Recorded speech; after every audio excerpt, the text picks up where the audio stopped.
नमस्कार.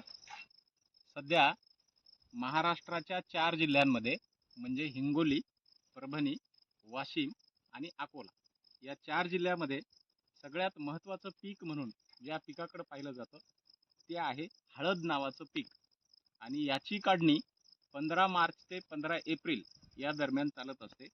आपण नेहमी म्हणतो की शुद्ध बीजापोटी फळे रसाळ गोमटी. मुखी अमृताची वाणी देह देवाचे कारण. मुख्य अमृताची वाणी आणि देह देवाचे कारणी. ज्याचं बीज शुद्ध आहे असं भविष्यात फळ सुद्धा शुद्ध मिळणार आहे. आणि ज्याचं बीज जर शुद्ध निवडता आलं तर आपल्याला भविष्यातलं येणारं पीक सुद्धा चांगलं, रोचक आणि कसदार मिळणार आहे.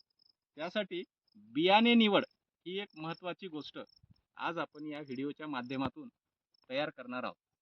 शेतकरी बांधवांना सगळ्यात महत्त्वाची गोष्ट काय असेल तर ती बियाणं निवड असते. मी तुम्हाला जनरली 2 गोष्टी सांगतो.